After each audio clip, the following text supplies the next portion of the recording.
Neuvième vidéo de notre challenge, on est vendredi, elle va durer un petit peu plus longtemps. N'oubliez pas, 300 vidéos, 50 semaines, un seul thème, la victoire pour 30 Hayalim, c'est la Teva Challenge. On y va, on continue. À ce sujet, petite parenthèse tout de suite, n'oubliez pas d'aller sur TikTok, c'est là que je poste les courtes vidéos, une vidéo par jour. Donc vous avez le lien en description, likez, partagez, commentez, laissez vos commentaires aussi. Aujourd'hui, j'aurais pu faire une vidéo de 3 minutes. À mon avis, elle va durer une bonne quinzaine de minutes. Donc accrochez-vous parce que lorsqu'on veut aller vers ce succès, vers cette victoire qui est au-delà du succès, la victoire pour moi c'est complet, c'est une vraie réussite d'un projet global, alors que le succès c'est peut-être une petite porte qui s'ouvre et on a réussi. Voilà, j'ai investi un peu de sous, ça a rapporté ce que je voulais, c'était un succès. Une victoire, c'est beaucoup plus profond. La paracha de cette semaine, Chayei Sarah, nous envoie un message fondamental par une absence d'histoire. J'entends par là, lorsque nous ouvrons la paracha de Chayei Sarah, on cherche, on fouille, on tourne les pages et on ne voit pas raconter comment Sarah et Nifteret, elle est partie. Comment ça s'est passé? On nous le raconte plus tard pour Aaron, on nous le raconte plus tard pour Moshe, mais pourquoi pas pour Sarah qui reste quand même première Imaot, la première des mères du peuple juif? Qu'est-ce qui s'est passé? En réalité, pour essayer de comprendre, il faut remonter un tout petit peu, mais vraiment un tout petit peu plus tôt, avec la dernière histoire, anecdote, plus qu'une anecdote, une histoire qui va nous être racontée, à savoir la Akedat Yitzhak, le potentiel sacrifice d'Yitzhak. Yitzhak, fils d'Abraham, le fils unique, en tout cas celui qui l'aime, celui qui marche dans ses pas, etc.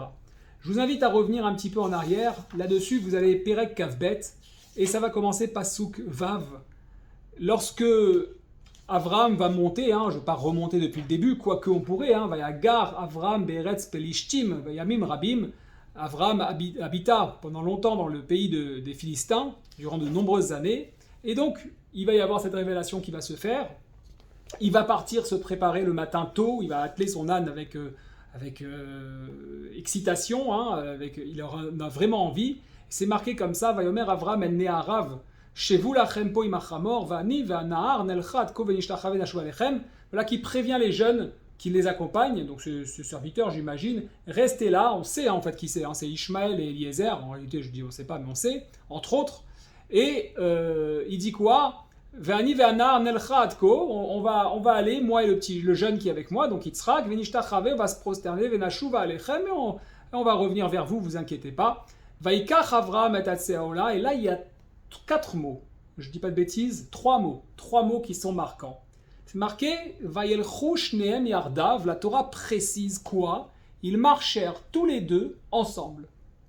Si on réfléchit 10 secondes, cette phrase est un non-sens. Ils marchèrent, c'est un pluriel, tous les deux, c'est un pluriel, ensemble, ça veut dire encore la même chose. On aurait pu dire ils allèrent, ils marchèrent dans le sens ils sont partis. En français on dirait, ils sont où les amis? Ils sont partis, ça suffit. Ils sont partis tous ensemble, ou tous les 3 ensemble, on n'a pas besoin d'autant de précision. Ça continue en plus dans le pasuk Zain Kavbet, où il y a ce message, où Yitzhak, le fils, va appeler son père, Vayomer Yitzhak el Avraham Avi, Vayomer Avi, il appelle papa, il lui répond, Vayomer Ineni Beni, je suis là. Avraham répond, Ineni, je suis là mon fils. Pourquoi c'est extrêmement émouvant à ce moment-là? Pourquoi?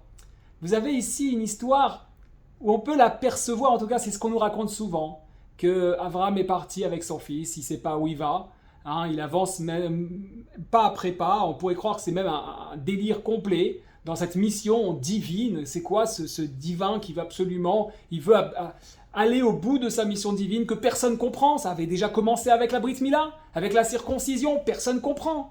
Rappelez-vous, à la fin de l'Ech Lecha, ce qui se passe quand il y a Eshkol, quand il y a Aner et quand il y a Mamré qui sont là et qui lui disent, Aner lui dit, mais tu as presque 100 ans, pourquoi tu vas t'affliger autant de douleurs? Eshkol lui dit, pourquoi tu vas te rendre identifiable en faisant la Brit Mila auprès de tes ennemis?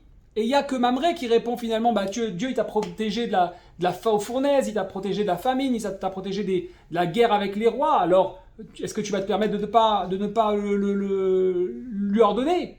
Mais encore une fois, c'est une discussion qui se passe entre Avraham et Avraham.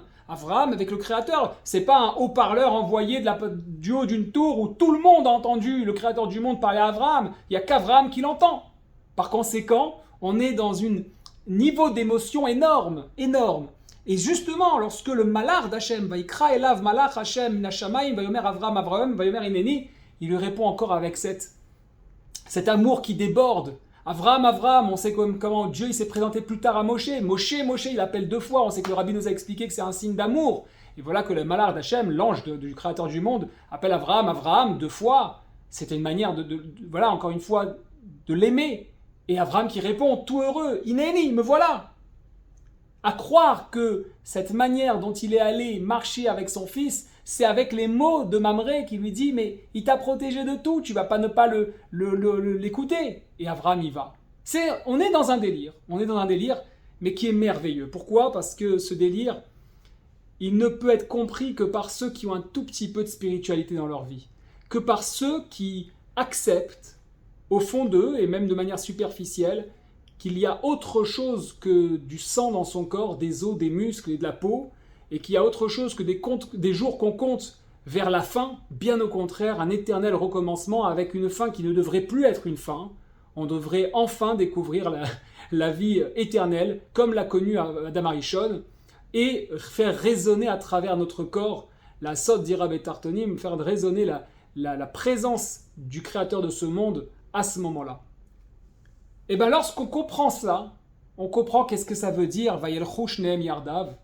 Tout simplement, Avraham, c'est l'héritage qu'il offre à Yitzhak, son fils. Il lui offre tout cet esprit-là. On ne parle pas du nombre de chameaux, du nombre de lingots d'or ou de diamants. On parle de cet esprit, de cette direction dans la Torah, de cette direction dans le bon chemin, d'être capable de discerner le tov du ra, de savoir se comporter avec une parole qui a une valeur, d'être capable de faire résonner la parole de son corps qui s'exprime et qui lui dit qu'est-ce qu'a besoin sa neshama, son âme divine, pour pouvoir aller vers cette rencontre. Avraham transmet ça à Yitzhak et qu'est-ce qui se passe ? Tous les deux ensemble, ils marchent dans le même chemin, ils marchent dans la même direction, ils se soutiennent. Oui, Avraham ne sait pas exactement où il va et ce qui va s'attendre pour lui. S'il faut égorger Yitzhak, il égorgera. Oui, Yitzhak ne sait pas à quoi s'attendre de son père, mais c'est pas grave. On va parce que la mission est là et parce que on a déjà fait énormément. On est descendu en Égypte une première fois. On m'a pris ma femme. Je parle d'Avraham. Et ça s'est bien fini. On me l'a pris une deuxième fois et ça s'est encore bien fini parce que j'essaye malgré tout, en faisant certainement des milliers de petites erreurs. Mais je n'oublie pas que je suis Italech.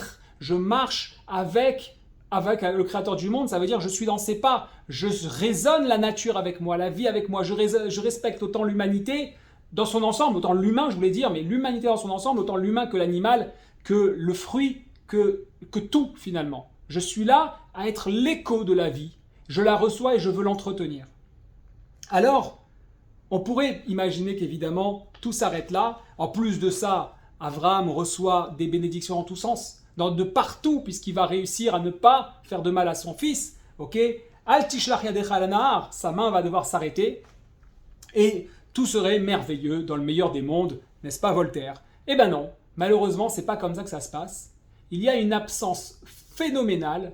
On ne nous dit pas que Sarah meurt, en tout cas pas dans le texte, et on va découvrir une paracha qui va nous faire résonner l'absence de Sarah de manière terrible.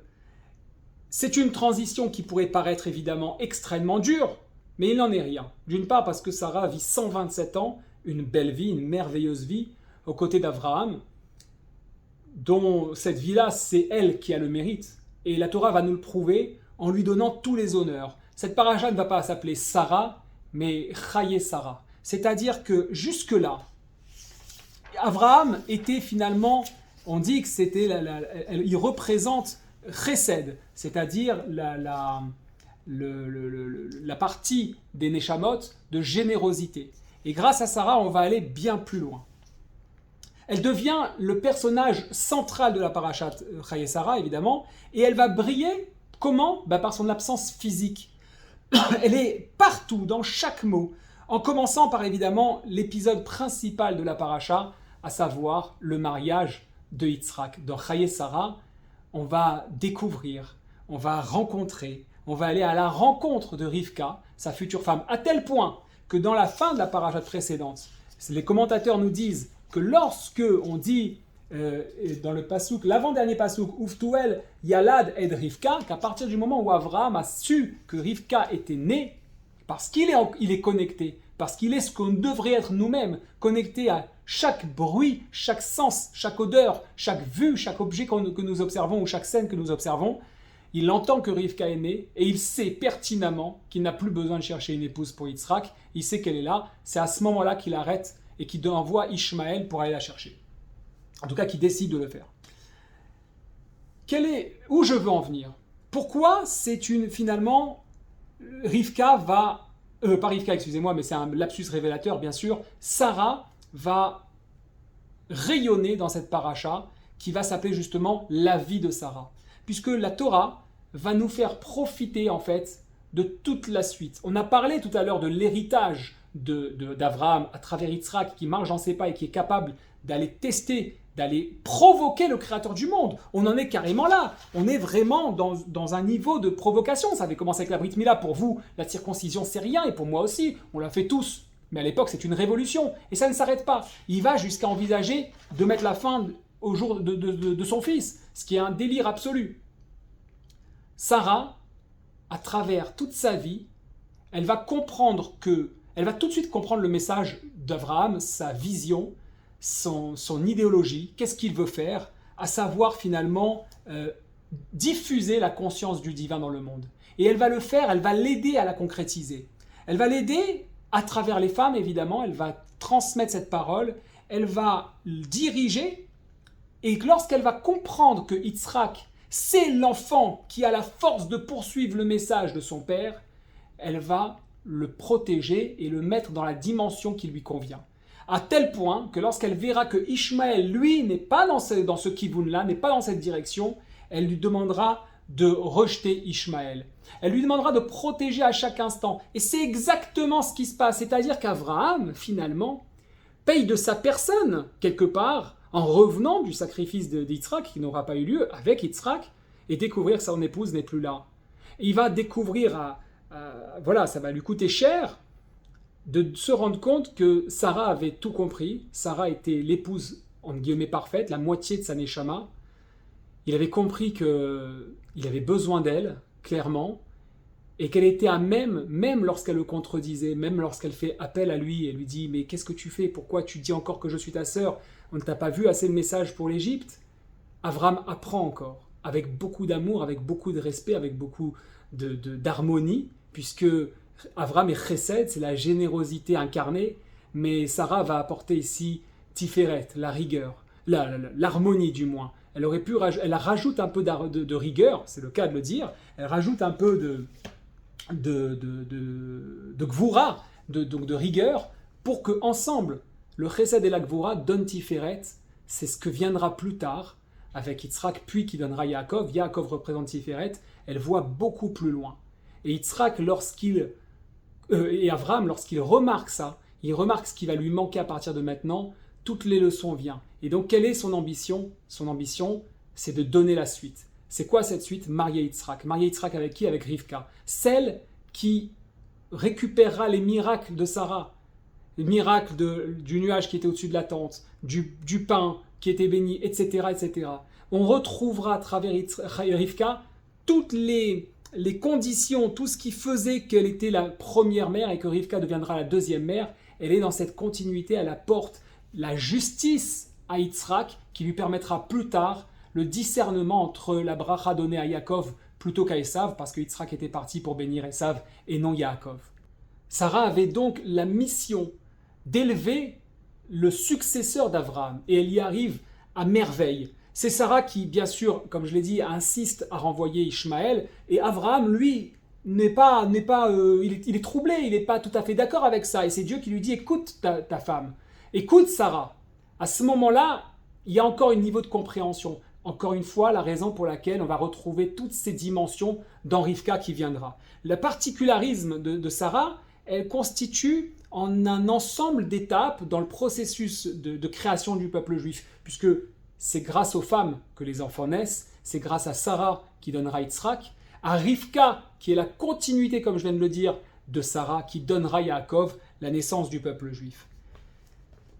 Certes, Abraham avait ce travail de conscience du divin, mais Sarah en assure la perpétuation en prenant soin d'Yitzhak, en définissant les critères de relation entre les héritiers évidemment d'Abraham, plus tard d'Yitzhak, et le monde entier, pour que nous soyons finalement le guide de cette mission-là.